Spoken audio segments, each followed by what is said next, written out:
Saya ingin memberikan bukti bahwa uang kertas adalah ilmu sihir.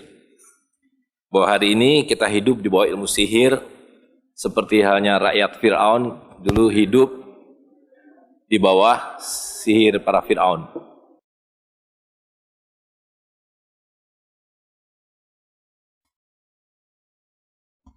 Dan karena itu kita perlu tahu dari mana datangnya ilmu sihir itu, supaya kita mengerti bagaimana mengatasi sihir tersebut. Dan kenapa kita harus kembali kepada emas dan perak?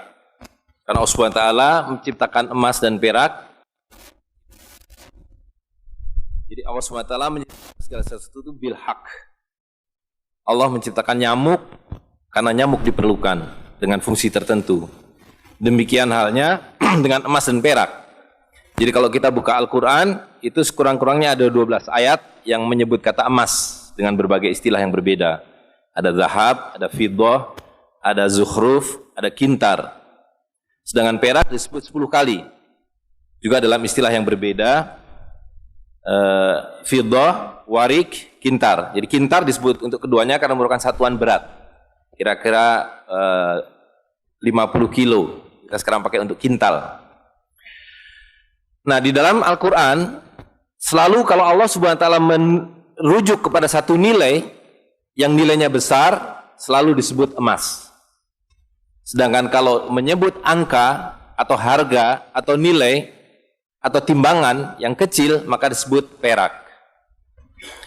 Jadi pertama, Allah Subhanahu wa ta'ala menciptakan emas dan perak adalah harta.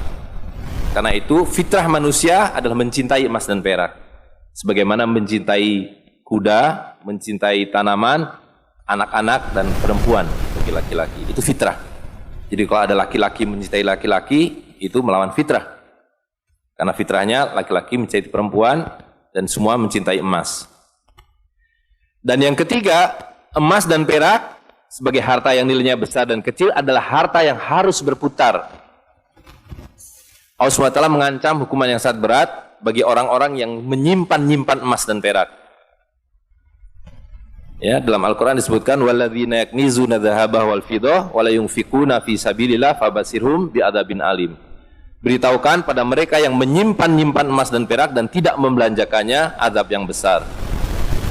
Itu ketika nanti di neraka semua dibakar, yuhma 'alaiha fi nari jahannam, dan seterusnya, emas dan perak itu akan disetrikakan, dipanaskan dan disetrikakan, jibahuhum wa junubuhum wa dhuhuruhum, akan disetrikakan pada punggung mereka, lambung mereka, dan muka mereka. Hadza makanastum li anfusikum. Ini adalah akibat dari kalian yang menyimpan emas dan tidak mengedarkannya. Nah, karena itu bagaimana emas dan perak harus diedarkan? Maka dia harus dibuat menjadi koin sebagai alat tukar. Tidak ada fungsi lain daripada emas dan perak kecuali sebagai alat tukar. Haram hukumnya menggunakan emas dan perak untuk apapun. Rasulullah SAW menyatakan orang-orang yang meminum dari cangkir yang terbuat dari emas itu akan seperti menuang api neraka ke dalam perutnya. Hanya dengan satu perkecualian, kaum perempuan. Kaum perempuan diizinkan menggunakan emas selain sebagai alat tukar, yaitu sebagai perhiasan. Kita kaum laki-laki haram hukumnya menggunakan emas sebagai perhiasan. Kenapa? Karena emas dan perak adalah alat tukar. Dia harus beredar, ditransaksikan melalui perdagangan, melalui sedekah, melalui berbagai transaksi muamalah. Dan ketika manusia masih taat kepada Allah SWT, semua emas digunakan sebagai alat tukar, kecuali yang kemudian dengan membangkang dipakai buat sendok, buat piring, tapi itu dilarang. Pertanyaannya adalah, kalau dulu emas dan perak itu adanya di kantong-kantong masyarakat, di dompet kita, sekarang kalau Anda buka, apa isi dompetnya?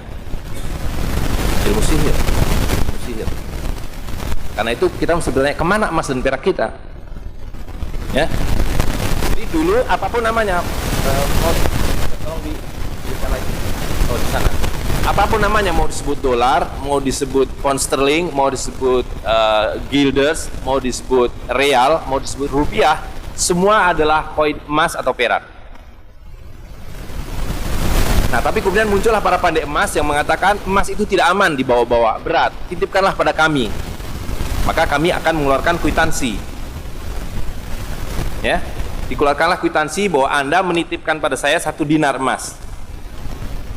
Nanti kalau orang mau belanja, kwitansi ini dikembalikan, koinnya diambil baru dibelanjakan. Karena tadi sudah disebutkan, untuk berbelanja itu mesti mithlan bimithlin, equal to equal. 1 kambing ditukar dengan harta yang lain yang senilai 1 kambing itu.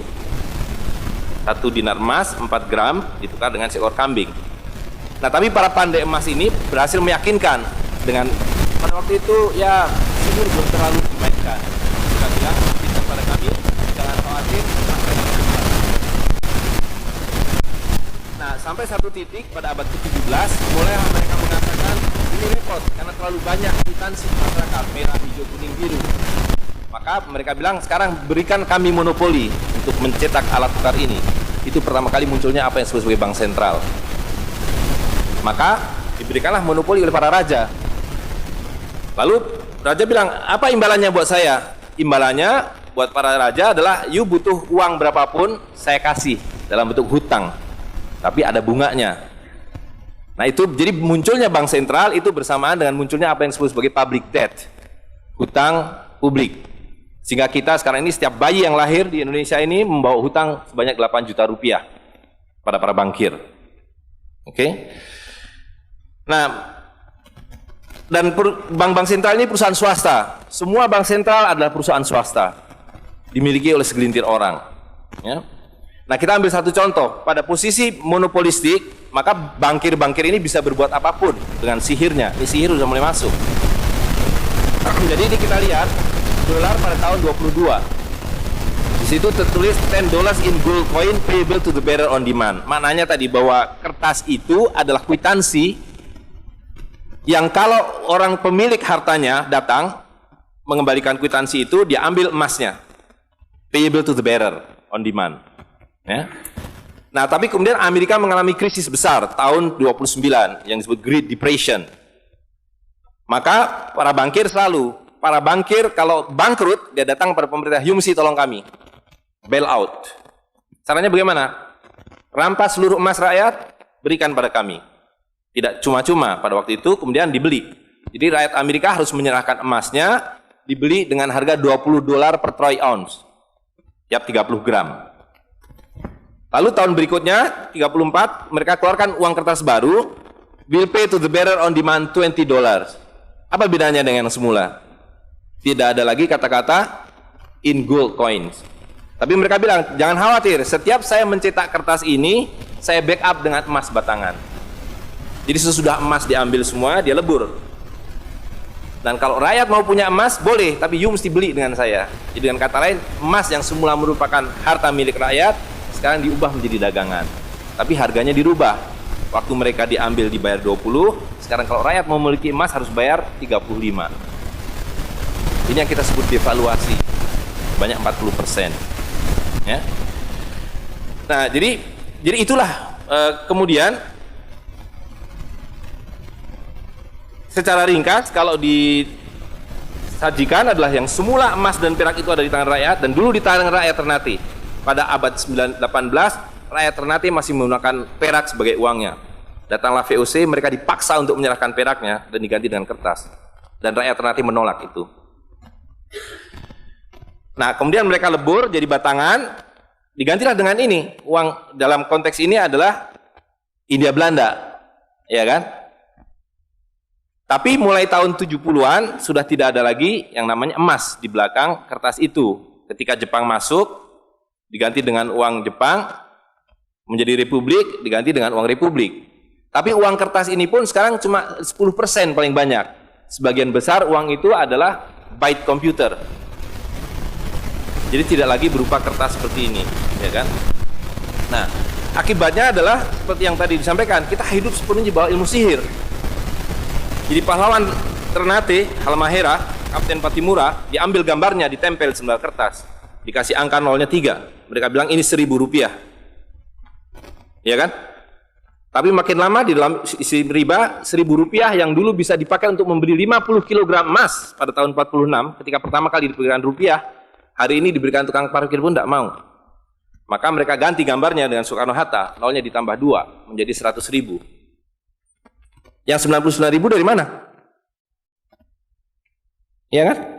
99.000 dari mana? Dan kalau ini kita belah 2, dibelah 4, mau saya kasih 4 mahasiswa. Kemana samannya tadi itu nilainya? Ya, ini seperti sihirnya Fir'aun yang menjadikan tali sebagai ular. Nah, orang Amerika bilang, pedagang Amerika, saya juga punya kertas sendiri, namanya greenback. Tapi kertas saya punya 10.000 kali lipat dari kertas saudara. Jadi kalau Bapak Ibu sekalian, adik-adik pergi ke Washington sana, ke New York, bawa uang 100.000. Belum tentu mahasiswa punya uang 100.000 kan? Harus bekerja 2 hari untuk mendapatkan uang 100.000. Pergi ke Washington, saya mau beli Coca-Cola 1 botol. Apa mereka bilang? Apa mereka bilang? Ini kertas funny, this is funny paper, gak laku. Tapi siapapun datang ke Ternate dengan $100, you punya cengkeh, berikan pada saya. Saya mau beli, you punya Coca-Cola, tapi saya minta 1 truk. Apa yang kita lakukan? Kita berikan Coca-Cola 1 truk, karena mereka bilang, mereka bisa yakinkan kita, selembar kertas mereka 10.000 kali lipat dari lembar kertas kita. Dan mereka bilang, kita punya kertas tidak laku, mereka punya kertas laku di seluruh dunia. Betul nggak? Dengan cara itulah seluruh cengkeh Ternate habis. Pala Ternate habis. Seluruh kekayaan Ternate habis, hanya diganti dengan byte komputer. Dengan cara itulah kemiskinan dan pemiskinan dilakukan oleh para bankir. Jadi banking is crime and bankers are the criminal. Dengan sihir ini. Ya. Nah, dan ini baru satu fase. Saya minta satu tahap lagi untuk menjelaskan dengan uang kertas yang sudah merupakan kezoliman ini, ya, itu menjadi berlipat ganda zolimnya melalui banking system, di mana ini digelembungkan. Kalau tidak ada bank, kalau saya punya uang 100.000 dipinjam oleh Ustadz Nur, maka uang saya habis. Saya akan memiliki kembali kalau dikembalikan. Tapi dengan banking system, kalau uang ini saya hutangkan, dia beranak pinak 20 kali lipat. Uang 100 miliar kalau ditaruh di bank, maka bank detik itu mencatatkan dalam bukunya punya uang 100 miliar. Betul nggak? Dan itu dilegalisir oleh pemerintah, bahwa you boleh mengakui itu sebagai milikmu. Dan bagi bank, uang titipan ini liability, maka dia harus sewakan, dia harus pinjamkan dengan bunga kepada orang yang mau beli rumah tidak bisa beli rumah, mau beli mobil tidak bisa beli mobil. Jangan khawatir, saya beri kredit. Tapi harus tahan 10% untuk cadangan. Ya kan? Dan semua orang dibikin miskin. Misi pokok bank adalah membuat semua orang miskin supaya tidak mampu membeli apapun kecuali berhutang melalui bank. Maka ketika 100 miliar ini diterima bank, maka dia bisa mengutar itu 20 kali dengan bunga katakanlah 10%. Maka dia akan mendapatkan dari bunganya saja 180 miliar. Jadi kalau bank bilang saya ngasih bunga hanya 10%, dia akan dapatkan 200%. Dan dari pokoknya yang dia putar itu, maka dia akan dapatkan 20 kali 90 miliar. Coba lihat, maka terciptalah uang 1,9 triliun, hampir 2.000 triliun. Padahal uangnya berapa tadi? 200 miliar. Yang 1,8 triliun dari mana? Angin, sihir. Tidak ada. Itu sebabnya setiap bank dijaga oleh satpam. Supaya mengesankan bahwa di bank ada uang. Tidak ada uang di bank. Itu kenapa setiap pegawai bank pakai jas, pakai dasi. Supaya orang yakin bahwa uangnya dijaga dengan baik. Karena di situ tidak ada uang. Dan itu sepenuhnya pengelabuan. Jadi bank itu adalah arisan berantai. Kalau kita datang mengambil uang, tapi orang bisa bilang, tapi kalau saya ngambil uang di bank kok ada? Uang siapa yang diberikan? Uang Anda sudah nggak ada. Jadi orang percaya bahwa bank adalah tempat yang paling aman menyimpan uang. Bank adalah tempat paling tidak aman menyimpan uang. Belum Anda keluar dari pintu bank, uang Anda sudah nggak ada. Membuktikannya gampang. Datang pada hari yang sama, minta saya mau ambil uang saya hari ini. Potong telinga saya kalau Anda dapat uang, kecuali 10% dari nasabah. Bisa dipahami? Ya, uangnya tidak ada. Itu. Nah, tapi yang perlu dipahami adalah akibatnya. Kalau kita tadi punya uang 100.000, di sini ada satu handphone, maka berapa harga handphone ini? Ceteris paribus kata ekonom. Maka harga handphone ini ada 100.000, ya kan? Tapi ketika ini digelembungkan menjadi 2 juta, sementara sumber daya alamnya tetap, berapa harga handphone ini? Menjadi 2 juta. Dan itu mereka bilang inflasi. Jadi inflasi adalah kebohongan. Lihat ya, dulu ketika Republik Indonesia didirikan, uang yang pertama dicetak adalah 1 sen, paling besar 100 rupiah, 600 rupiah. Uang 1000 pernah didesain tapi tidak dicetak karena terlalu besar. Karena dengan 1000 Anda sudah dapat beli emas setengah kilo. Pada waktu itu 1 gram emas hanya 2 rupiah. Dan mereka berjanji, jangan khawatir, setiap rupiah saya jamin dengan 1,5 gram emas.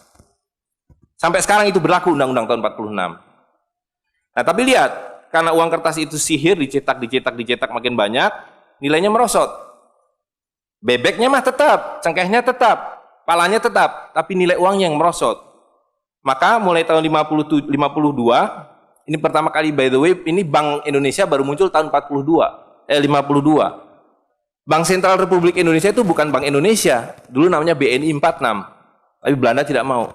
You mau merdeka, you mesti nurut saya. Hentikan BNI 46, ganti dengan bank saya, The Jeffers Bank, menjadi Bank Indonesia. Dan hentikan uang Republik Indonesia, ganti dengan uang saya, Guilders, yang kemudian berubah menjadi uang Bank Indonesia. Oke? Nah, begitu muncul tahun 52, rupiah sudah mulai tidak laku. Dibikinlah uang 1.000 rupiah. Ringkas cerita, tahun 57, uang 1.000 sudah mulai tidak laku. Dibuatlah 2.500 rupiah. Dibuatlah uang 5.000, pertama kali muncul 64, uang 10.000 rupiah. Pak Karno bilang kita sudah terlalu miskin. Maka uang 1.000 digunduli menjadi 1 rupiah yang disebut centering. Tapi tidak lama kemudian muncul lagi. Karena uang kertas adalah penipuan. Worthless. No value. Ringkas cerita, Pak Harto dibilang berhasil dalam pembangunan, dia bikin uang 50.000 rupiah. Dengan gambar Pak Harto dan kapal terbangnya. Tapi inilah ilusi yang lain. Inilah sihir yang lain. Semakin besar uang Anda bukan semakin kaya. Semakin uang besar Anda berarti semakin miskin. Bisa diikuti? Maka ketika terjadi krismon, rupiah makin tidak laku, harus dibikin uang 100.000. Dan sekarang uang 100.000 sudah mulai tidak laku. Ibu-ibu sudah komplain kalau pergi ke pasar dengan 100.000. Betul nggak, Bu? Sudah tidak bisa beli apa-apa ini. Maka mereka dua pilihannya. Pilihan pertama adalah mereka akan mencetak uang 200.000, 500.000. Tapi tidak mungkin. Komputer sudah nggak bisa menghitung. Kalkulator nggak bisa menghitung. Hang. Terlalu banyak nolnya. Pilihan kedua adalah digunduli nolnya, redenominasi. Jadi redenominasi itu bukan untuk mengatasi inflasi, tapi untuk menutupi inflasi. Jadi itu adalah pengelabuan di atas pengelabuan, di atas pengelabuan, di atas pengelabuan. Gitu. Ya. Jadi secara real, uang 100.000 ini dulu ketika Pak Harto masih berkuasa, menjelang jatuh itu, kalau dibelikan telur, dapat 50 kilo. Masih ada yang ingat gak, Bu? Kali ibu-ibu ingat pasti. 1 kilo telur harganya 2.000 rupiah. Begitu Pak Harto jatuh, dibilang ini gara-gara krismon, uangnya sama, walaupun ini belum ada waktu itu, karena ini masih 50.000 aja udah besar waktu itu. Uang yang sama dengan telur yang sama, tiba-tiba dibawa ke pasar, saya mau beli telur. Bu, hari ini tidak dapat 50 kilo lagi, hari ini cuma dapat 13 kilo. Karena daya belinya, telur sekarang 7.500. Dan hari ini, kalau di pasar Ternate berapa, Bu, harga telur sekilo? Hari ini. Di Jakarta 20.000. Dan telurnya sama, 1 kilo itu isinya 16 butir, 17 butir, 18 butir. Uangnya sama. Tapi hari ini kalau dibelikan telur hanya dapat 5 kilo. Kemana yang 45 kilo? Itu yang mereka rampok. Itu yang mereka rampok dengan melalui apa yang mereka sebut inflasi. Tapi sebenarnya dengan cara penggelembungan uang. Kertas yang terus-menerus nilai. Nah, satu lagi Pak ya, saya minta ini karena ini penting sekali. Ini penting sekali. Nah, sistem zalim ini kemudian difikskan dalam satu sistem politik yang disebut nation state pada level global, kan judulnya kan globalisasi uang.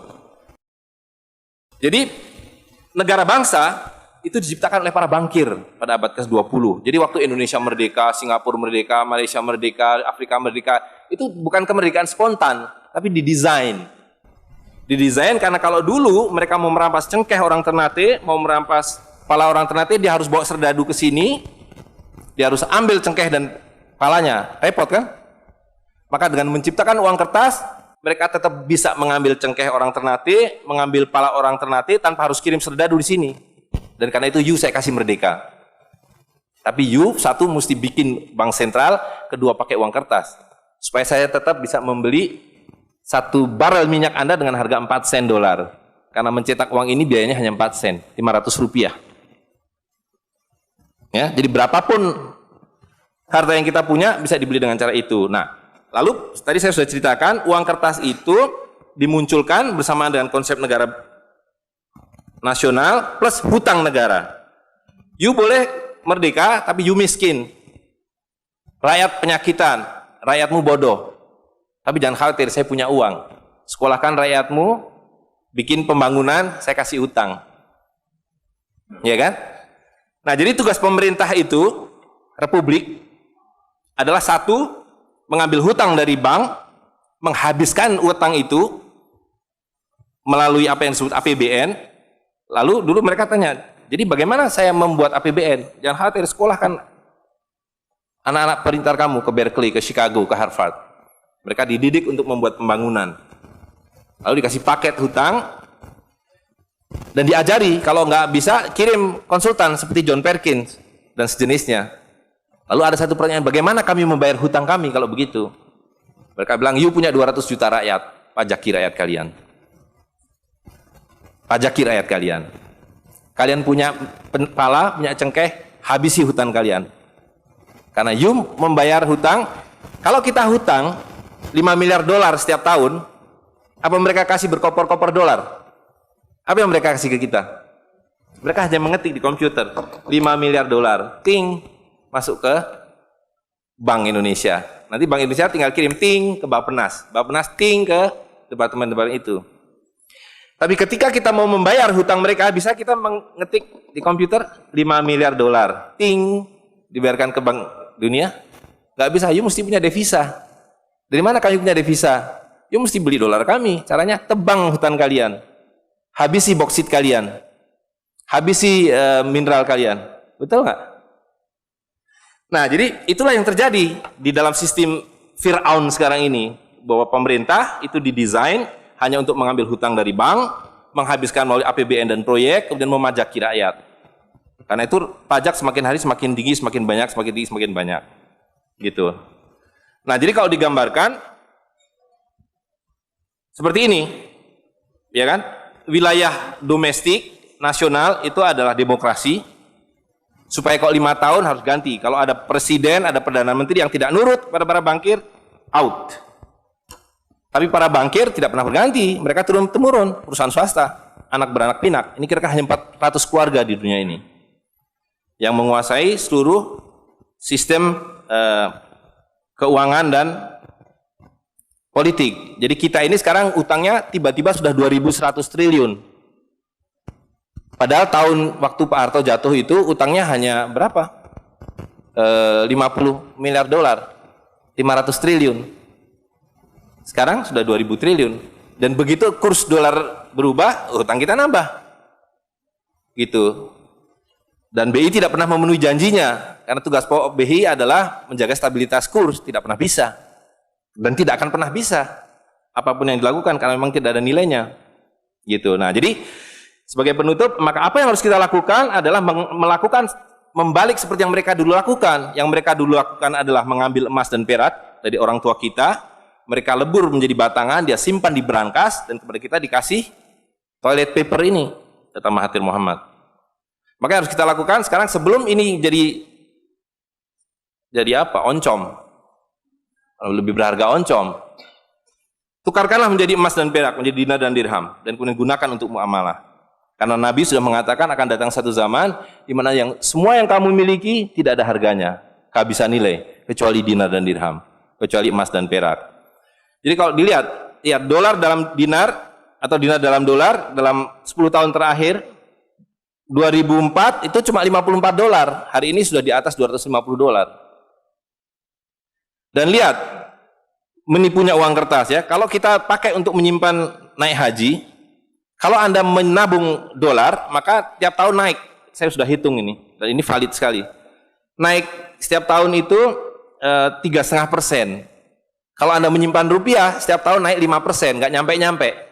Tapi kalau Anda menyimpan dinar, maka dia akan turun 8% setahun. Jadi tahun 2000 naik haji butuh uang 21 juta rupiah. Kalau dinar butuh 71 dinar. Tapi hari ini kalau mau naik haji butuh hampir 40 juta rupiah. Dengan dinar, cukup dengan 16 dinar. Jadi dulu kalau punya rupiah naik haji satu orang, sekarang sampai Dubai suruh pulang. Nggak cukup uangnya. Tapi dengan dinar, dulu naik haji satu orang, sekarang bisa naik haji 4 orang. Dengan kata lain, kalau Bapak Ibu sekalian serahkan cengkeh Bapak Ibu sekalian dan menerima uang kertas, Anda 4 kali miskin. Detik itu juga dalam konteks ini. Maka serahkanlah cengkeh dan katakan, saya mau serahkan cengkeh, bayar kami dengan dinar. Bayar kami dengan dirham. Saya serahkan pala kami, bayar kami dengan emas dan perak. Saya tidak mau uang palsu ini, uang-uangan ini. Saya mau uang yang sebenarnya, uang dari Rasul SAW. Ya, gitu. Dan harga minyak ini palsu semua. Dibilang minyak naik turun, tidak ada yang minyak naik. Kalau dengan dolar dia naik terus, tapi dengan dinar dia flat. Sekali lagi, bahwa sumber daya alam itu terbatas, maka alat tukar pun harus terbatas. Jadi ketika kita menggunakan kertas ini digelembungkan. Tapi ketika Anda menggunakan emas dan perak ini sama. Maka sekali dia punya alat tukar, nilai tukarnya dari zaman Rasulullah SAW seekor kambing, hari ini 1 dinar dapat seekor kambing. Zaman Nabi dapat seekor ayam 1 dirham, hari ini dapat seekor ayam. Tidak ada yang berubah. Sekali lagi pemiskinan itu adalah dibikin oleh sistem. Dan tadi sudah disampaikan bahwa dari tahun ke tahun di dalam slide yang sebelumnya dalam penjelasan itu bahwa dinar dan dirham itu selalu dicetak oleh para sultan. Jadi lihat, ketika para sultan berkuasa, para sultan berikan emas dan perak pada rakyat. Para sultan kemudian disingkirkan, diganti oleh para bankir, emas dan perak mereka ambil, diberikan kertas. Itu yang terjadi dari abad ke-19. Maka alhamdulillah pada hari ini kita melihat bahwa kesultanan sudah kembali dengan dinar dan dirham.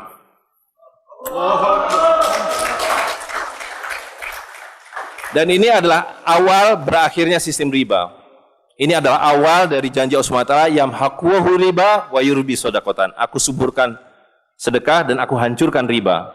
Kehancuran riba ditandai dengan seperti apa yang dikatakan Nabi, kehancuran mata uang kertas. Suka atau tidak suka, terima atau tidak terima, ini adalah awal kehancuran. Dan karena itu yang harus kita lakukan adalah supaya kita tidak ikut hancur di dalamnya, kita song-song kembalinya dinar dan dirham. Dan itu berarti kembalinya sultania. Dan Ternate adalah awal dari kembalinya dinar dan dirham dan sultania bersama dengan Kesultanan Cirebon, bersama dengan Kesultanan di Sulu. Jadi sekarang sudah ada 3 sultan yang mencetak kembali dinar dan dirham. Dan ini akan mengawali kembalinya dinar dan dirham di seluruh dunia. Jadi kalau pada abad 15, abad 16, abad 17 bangsa Ternate sudah sampai ke Madagaskar, sudah sampai ke negeri atas angin di Spanyol, maka pada abad 21 kembali Ternate sampai Spanyol. Ternate sudah kembali sampai Afrika Selatan, sudah sampai Eropa melalui dinar dan dirham yang berlaku di seluruh dunia. Orang Amerika tidak bisa mengatakan emas saya 5 kali lipat dari emas saudara, tidak bisa. Emas kami dari Ternate sama harganya dengan emas kalian. You 1 dinar, kami 1 dinar. You 1 dirham, kami 1 dirham. Itulah keadilan. Ya. Jadi karena itu Bapak Ibu sekalian, yang terakhir sekali saya ingin sampaikan, dinar dan dirham yang kita bicarakan ini tidak ada artinya kalau berhenti hanya di dalam ruangan ini. Dinar dan dirham harus segera berkemerincing di kota Ternate. Dan Anda semua yang harus memulainya. Tadi 2 orang sudah menyatakan diri sebagai relawan Jawara, jaringan wirausahawan dan pengguna dinar dirham Nusantara. Maka dalam waktu sebentar, insya Allah di Ternate, dari 2 orang ini akan menjadi 2.000 orang yang menggunakan dinar dan dirham. Ya, dari 2.000 akan menjadi 200.000. Seluruh penduduk Ternate menggunakan dinar dan dirham. Dan Kanjeng Sultan dari beberapa waktu yang lalu sudah mulai membagikan zakat dalam dirham. Jadi di Ternate itu sekurangnya sudah ada 1.000 orang memiliki koin dirham yang dibagikan oleh Sultan. Dan itu adalah awal. Ini baru awal dari kembalinya Islam dan berakhirnya kezaliman. Jadi sekali lagi Bapak Ibu sekalian, marilah segera ya ular-ular Fir'aun itu kita akhiri dengan cara yang sangat mudah, yaitu kita mentaati perintah Allah SWT. Allah SWT mengatakan wa halalul bai' wa harramar riba. Aku halalkan berdagang dan aku haramkan riba. Dan uang kertas adalah riba par excellence. Di dalam uang kertas ini ada 2 riba sekaligus. Ya. Jadi saya kira itu saja. Saya mohon maaf mengambil waktu agak terlalu banyak, tapi ini penting karena supaya clear semuanya. Ya.